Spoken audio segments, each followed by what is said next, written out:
Hello everyone, welcome to Manjeet humanities point. दोस्तों, आप सभी का स्वागत है। दोस्तों, आज से हम लोग एक नई सीरीज़ शुरू करने जा रहे हैं। जैसा कि आप सभी लोग जानते हैं ना कि अपना CUET का एग्ज़ाम आ रहा है मई में 15 मई को, तो उसके लिए हम लोग एक सीरीज़ शुरू करने जा रहे हैं। दोस्तों, ये जो सीरीज़ है ना काफ़ी इंपॉर्टेंट होने वाली है और इस तरीके की सीरीज़ आपको पूरे यूट्यूब पे नहीं मिलेगा। देखिए, यहाँ पर हम लोग क्या कवर करने वाले हैं, जैसे कि सब जगह पे आप यूट्यूब पे देख रहे होगे कि सब लोग चैप्टर के अकॉर्डिंग करा रहे हैं।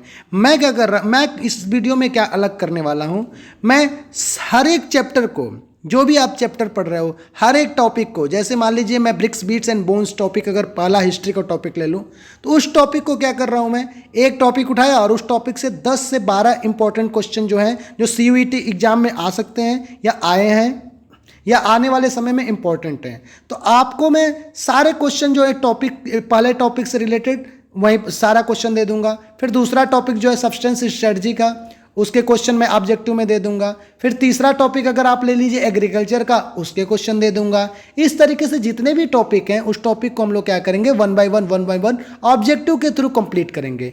एक टॉपिक से आपको टेंशन लेने की जरूरत नहीं है, एक टॉपिक से मोर देन इनफ मैं 15 to 20 क्वेश्चन आपको कराने वाला हूं इस वीडियो में।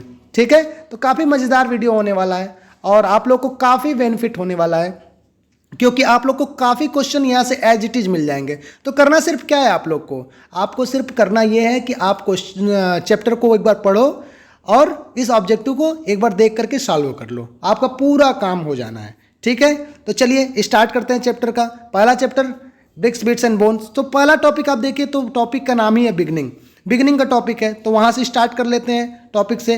देखिए, क्वेश्चन मैं इंग्लिश और हिंदी दोनों में लेकर आया हूँ, तो आप अगर इंग्लिश मीडियम के हैं तो आप इंग्लिश वाला सॉल्व करिए, हिंदी मीडियम के हैं तो हिंदी वाला सॉल्व करिए। ठीक है, फर्स्ट क्वेश्चन से स्टार्ट करते हैं। ठीक है, which type of culture existed in the region before the mature Harappan phase. Mature Harappan phase से पहले कौन सा फेज एग्जिस्ट करता था? तो आपको पता है ना, आर्कियोलॉजिकल कल्चर स्टार्ट होता था। मैच्योर से पहले जो था रूरल कल्चर था, गांव में लोग रहते थे, और गांव से फिर उन्होंने क्या किया, मैच्योर कल्चर जिसके बारे में लोग पढ़ते हैं वो एकदम सिटी कल्चर था।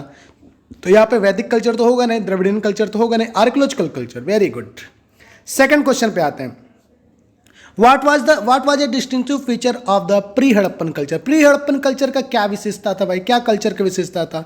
तो प्री हड़प्पन कल्चर में आप लोग को पता ही है ना, एक डिस्टिंक्टिव पॉटरी सिस्टम पाया जाता था जिसके हम लोग यूज करते थे। अगर आपको चारों ऑब्जेक्टिव पढ़ना है ना तो आप वीडियो पॉज करके पढ़ सकते हो। और दोस्तों, एक आपसे रिक्वेस्ट करूँ, अगर मैं आप लोग को ये वीडियो अच्छा लग रहा है ना तो आप चैनल को सब्सक्राइब कर लीजिए। चैनल को सब्सक्राइब करके बेल आइकन को ऑन कर लीजिए, जिससे मेरी कोई नई वीडियो आ रही है ना तो आपको तुरंत आपको मिल जाए। ठीक है, चलिए थर्ड क्वेश्चन पे हम लोग चलते हैं। अभी हमारा जो टॉपिक है ना वो बिगनिंग टॉपिक ही चल रहा है। बिगनिंग टॉपिक के बाद हम लोग सेकंड टॉपिक पे आएंगे तो मैं आपको इन्फॉर्म करूंगा। ठीक है, तो थर्ड क्वेश्चन है, which economic activities were associated with the culture before the mature Harappan culture. Mature Harappan culture से पहले कौन सी कल्चर एसोसिएटेड थी? ओके, तो यहां पर आप देखिए, हंटिंग एंड गैदरिंग नहीं, हंटिंग एंड गैदरिंग नहीं था, कृषि और पशुपालन स्टार्ट हो गया था। देखिए, अगर आप बिगिनिंग वाला टॉपिक पढ़ रहे हैं ना तो आपको पता होना चाहिए कि सिटी कल्चर से पहले हमारे पास जो था एग्रीकल्चर एंड द पेट्रोलिज्म, ये स्टार्ट हुआ था पहले। उसके बाद से धीरे धीरे सिटी बनने स्टार्ट होती है। आज भी हमारे गांव से ही लोग शहर बनाते हैं, तो गांव में पहले एग्रीकल्चर होता है, पशुपालन होता है। बिल्कुल सही। तो आप अगर ऑप्शन पढ़ रहे हो और बिगिनिंग के टॉपिक को पढ़ रहे हो फिर क्वेश्चन कर रहे हो तो काफ़ी मज़ा आ रहा होगा आपको। ठीक है, फोर्थ क्वेश्चन करते हैं। फोर्थ क्वेश्चन काफ़ी इंपॉर्टेंट है आपके लिए। यहाँ पर लिखा हुआ है, what can be said about the size of settlement in the pre Harappan phase. Pre Harappan phase के यानी प्री हड़प्पन फेज काल की बस्तियों के आकार के बारे में क्या कहा जाता है?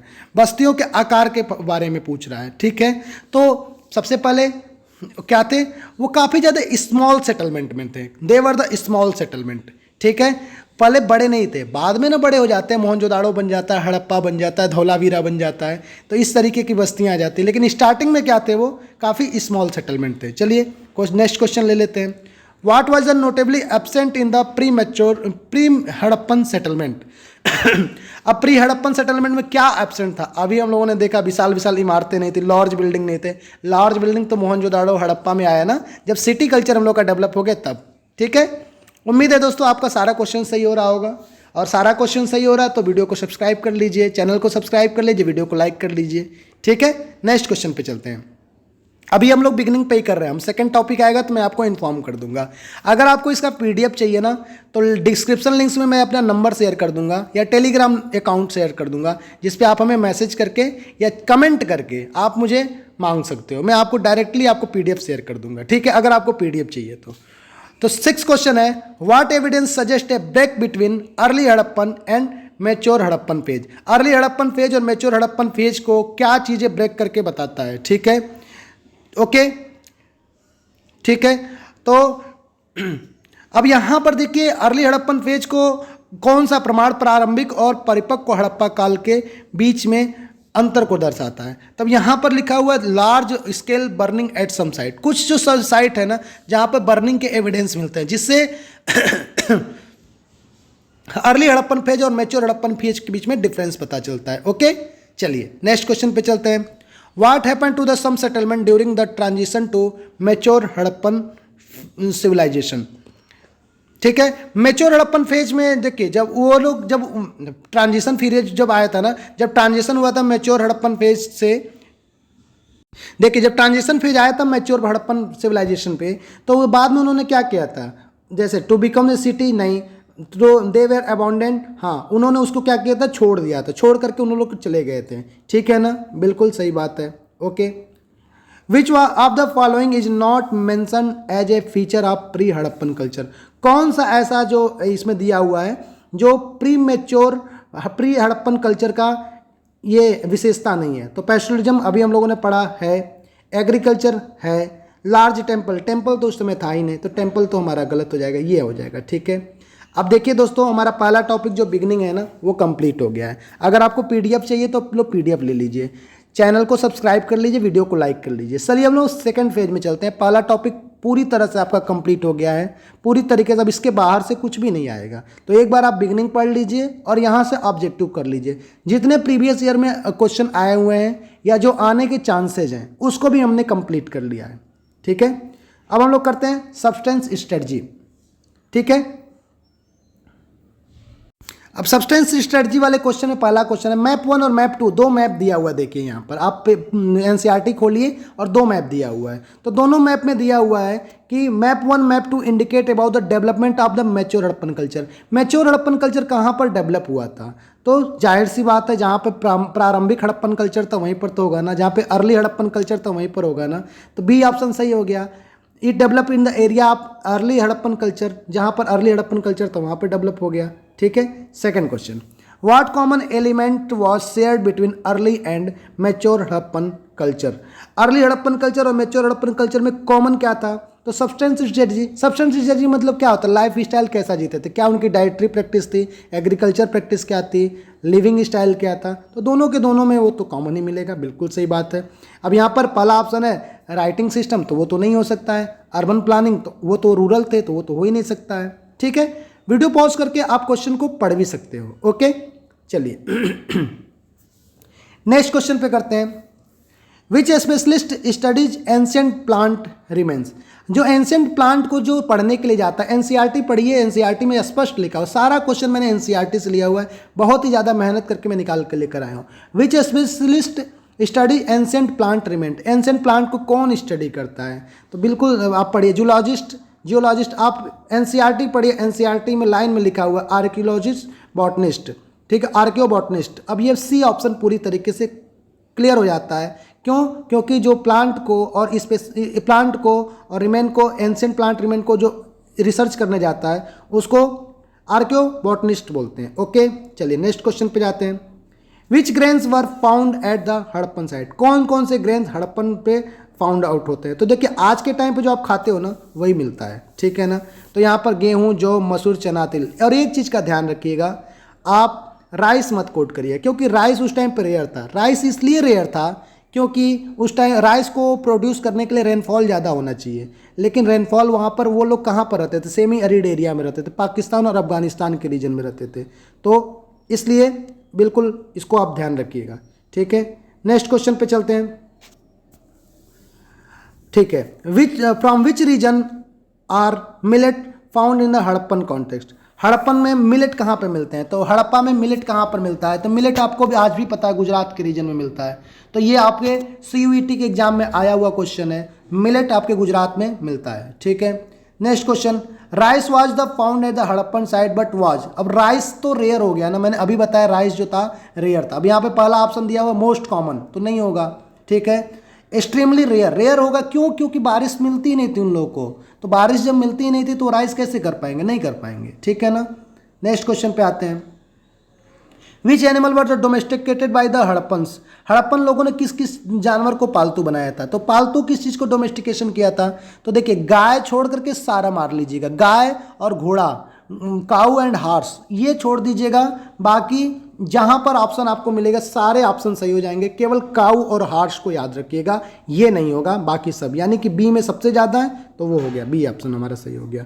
ठीक है, नेक्स्ट क्वेश्चन करते हैं, who study animals remain at the archaeological site. अब आर्कियोलॉजिकल साइट को कौन वो करता है, ठीक है, अभी हम लोगों ने पढ़ा था कि आर्कियोलॉजिकल साइट को कौन जाता है, तो वो बॉटनिकलिस्ट आर्कियोलॉजिस्ट हम लोगों ने पहले पढ़ रखा है। अब यहाँ पर दूसरा क्वेश्चन है, remains at the archaeological site, तो रिमेन्स एट आर्कियोलॉजिकल साइट अगर आप NCERT को अच्छे से पढ़ रहे हो तो यहाँ पर लिखा हुआ है जू आर्कियोलॉजिस्ट। ओके, तो सी ऑप्शन हमारा पूरी तरह से सही हो गया। ठीक है, what is uncertain about the wild animals bones found at the Harappan site. ठीक है, अब हड़प्पन साइट से क्या चीज़ें अनसर्टेन है, देखिए वाइल्ड एनिमल बोन मिलने से, तो वाइल्ड एनिमल बोन्स मिलने से एक चीज़ तो क्लियर हो जाता है कि वो वाइल्ड एनिमल खाते थे, लेकिन वो खुद हंटिंग करते थे या दूसरा कोई उनको ला करके देता था या परचेज कर लेते थे, इसके बारे में कोई क्लियरिटी नहीं हो पाई है। ठीक है, अब वो खाते थे तो ठीक है, ये तो पता है, लेकिन कौन उनको देता था ये चीज़ें नहीं पता, ये NCERT की लाइन को मैंने उठा करके आपको दिया हुआ है। ठीक है, क्लियर है। Evidence of fishing come from, आपने बोला कि वो बोन्स मिले हुए हैं, ठीक है, वो मीट मछली या नॉनवेज खाते थे, तो यहाँ के एविडेंस कहाँ मिले, तो फिशिंग के एविडेंस कहाँ पे मिले, क्योंकि फिश बोन्स मिल गया तो इसलिए मैं फिशिंग के एविडेंस मिले हुए हैं। ठीक है, ओके, नेक्स्ट क्वेश्चन पे आते हैं, which animal figure on the seal suggest use of oxen in agriculture. अब ऑक्सन इन एग्रीकल्चर कैसे सजेस्ट होता है, देखिए सील्स में ऑक्स का मिला हुआ है ना, बुल्स का, तो उससे हमें पता चल जाता है कि बुल जो है वो सील्स पे है, यानी कि बुल जब मिल गया तो एग्रीकल्चर बुल से ही होता था। Okay, clear. What has been the found at the Banawali and Cholistan, Banawali और चोलिस्तान में कौन सी एग्रीकल्चर की चीज़ का एविडेंस मिला है, देखिए एक एग्रीकल्चर जो था ना वुडन प्लाऊ, उसका एविडेंस कहाँ पर मिला है, बनवाली और चोलिस्तान में मिला हुआ है। तो ये बनवाली और चोलिस्तान पे याद रखिएगा, वुडन प्लाऊ बहुत ही इंपॉर्टेंट क्वेश्चन है ये वाला क्वेश्चन जो है। ठीक है, नेक्स्ट क्वेश्चन पे चलते हैं। अब देखिए एक और क्वेश्चन पूछ दिया, ये भी आपके NCERT के लाइन बाय लाइन से, आप NCERT एक बार पढ़ करके तो देखिए, उसके बाद मेरा क्वेश्चन करिए, आपको लाइन बाय लाइन चीज़ें मिल जाएगा। नेक्स्ट क्वेश्चन है, evidence of the plough field was founded, plough field के एविडेंस कहाँ पर मिले हैं, तो आपको पता है ना कालीबंगा में, मिक्स फार्मिंग के भी यहीं पर मिले हुए हैं। ठीक है ना, कालीबंगा में मिक्स फार्मिंग के भी यहीं पर मिले हुए हैं, और बनवाली में क्या मिला हुआ है, बनवाली में वो वुडन प्लाऊ, बिल्कुल सही। द फील्ड एट द कलीबंगा, कलीबंगा में जो फील्ड मिला हुआ क्या शो करता है, वहाँ पे मिक्स्ड फार्मिंग शो करता है, यानी कि दो फसल, two set of the furrow at the right angle, उसको शो करता है। वेरी गुड, आपको यहाँ से डायरेक्ट क्वेश्चन आपको CUET में मिलने वाले हैं। ठीक है, नेक्स्ट क्वेश्चन पढ़ते हैं, tools use for the harvesting में हैव बीन, कौन कौन से टूल्स यूज करते थे, तो आपने वुडन प्लाऊ पहले देख लिया बनवाली वाला, तो बनवाली वाला जब देख लिया तो उसी को यूज करते थे, यानी stone blades in the wooden handle. Very good, देखिए सी ऑप्शन है आयरन, तो आयरन कहीं पर भी नहीं था। ओके, क्लियर है। Most Harappan site are in which type of land, कौन से लैंड पे मोस्ट हड़प्पन साइट है, तो अभी आप लोगों ने खुद बताया कि सेमी अरिड अरिड एरिया में थे, तो अरिड एरिया में थे तो कौन से सेमी अरिड। ओके, यहाँ पर यानी कि वहाँ पर बारिश कम होती थी, इसीलिए तो हमारा राइस नहीं होता था। नेक्स्ट क्वेश्चन करते हैं, what was the probably needed for farming in Harappan region, Harappa क्षेत्रों में खेती के लिए क्या क्या नीड थी, तो नीड में क्या क्या रहेगा, आपको पता है ना, इरिगेशन, ठीक है, ये ट्रेसिंग सीढ़ीदार खेती या फ्लडिंग बाढ़, ये तो नीड नहीं होता है ना, ठीक है ना। रेन वाटर हार्वेस्टिंग तो आज की टेक्नोलॉजी है ना, ए ऑप्शन जो है, तो बी ऑप्शन जो है इरिगेशन वो क्लियर हो जाता है, हमारा सही ऑप्शन है। ठीक है, नेक्स्ट क्वेश्चन पे आते हैं, traces of canal were found at which site. अब रिवर कनाल का जो साइट कहाँ पर एविडेंस मिला है, आपको एविडेंस बताना है। तो सुरतगोई अफगानिस्तान में ट्रेसेज ऑफ द कनाल मिला हुआ है। Okay, next question, what may have been used for irrigation besides canals. नहरों के अलावा सिंचाई के लिए क्या उपयोग करते हैं? तो रिजर्वायर का उपयोग करते होंगे ये लोग, वेल्स का उपयोग करते होंगे, रिवर कनाल का, रेनफॉल पे डिपेंड करते होंगे। तो यहाँ पर देखिए क्या लिखा हुआ है, एनिमल स्किन से क्या होगा, क्या नहीं। बकेट ऑफ रोप से, बाल्टी और रस्सी से करते थे क्या? नहीं नहीं नहीं, उससे बाल्टी का तो इन्वेंशन ही नहीं हुआ था। वाटर फ्रॉम वेल, हाँ कुआं था, कुआं तो उस टाइम पे भी रहा होगा, क्यों नहीं रहा होगा, ये तो कॉमन सेंस की बात है। ठीक है, तो सी ऑप्शन हमारा राइट आंसर हो गया। नेक्स्ट क्वेश्चन है, what structure in the Dholavira में have stored water for agriculture. अब धौलावीरा में क्या था? तो वाटर रिजर्वायर था, सारे लोग जानते हो, सीधा सीधा क्वेश्चन है, एनसीईआरटी से हमने लिया हुआ है, तो रिजर्वायर था। ओके, अब यहाँ पर ठीक है, अब हमारा 2 टॉपिक हमारा कंप्लीट हो गया, एक हमने बिगिनिंग कंप्लीट कर लिया और एक हमने सब्सटेंस स्ट्रेटजी और एग्रीकल्चर भी हमने कंप्लीट कर लिया, काफ़ी अच्छे से हमने कंप्लीट कर लिया। अब हम आ जाते हैं टॉपिक नंबर जो हमारा नेक्स्ट है, मोहनजोदाड़ो ए प्लान्ड अर्बन सेंटर। देखिए, नेक्स्ट टॉपिक पे जाने से पहले मैं दोस्तों आपसे रिक्वेस्ट करना चाहता हूँ कि चैनल को सब्सक्राइब कर लीजिएगा और वीडियो को लाइक कर लीजिएगा, ताकि नेक्स्ट वाला सीरीज मैं लेकर आऊँ तो और पहले आपको पता चल जाए। और देखिए, कोई भी सजेशन है ना, तो आप हमें सजेशन दे सकते हो कमेंट में, कोई क्वेश्चन है तो क्वेश्चन पूछ सकते हो, कुछ और वीडियो में कुछ इंप्रूवमेंट चाहते हो तो वो बता सकते हो आप लोग। ठीक है, डिस्क्रिप्शन में मैं अपना नंबर दे दूंगा, आप हमसे नंबर से डायरेक्ट व्हाट्सएप पे भी मैसेज कर सकते हो। तो ये सारी चीज़ फैसिलिटीज़ मैं आपको दे रहा हूँ, आपको सिर्फ मेहनत करना है और वीडियो देख करके पहले एनसीईआरटी पढ़नी है, फिर वीडियो देख करके आपको सॉल्व करते रहना है क्वेश्चन को, और यहाँ से डायरेक्टली मिल जाएगा आपको, काफ़ी ज़्यादा ईजी हो जा रहा है आपको लिए। ठीक है, तो अब हम लोग क्या करते हैं, नेक्स्ट टॉपिक पे आते हैं। तो टॉपिक हमारा जो नेक्स्ट टॉपिक है, मोहनजोदाड़ो प्लान्ड अर्बन सेंटर। ठीक है, तो फर्स्ट क्वेश्चन है, what are the 2 main part archaeologist divided Mohenjodaro into. Mohenjodaro को डिवाइड कौन कौन करता है? तो आपको तो एकदम इजी क्वेश्चन मिल गया, पहला सीटाडेल और लोअर टाउन, हम लोगों ने पढ़ रखा था सीटाडेल और लोअर टाउन।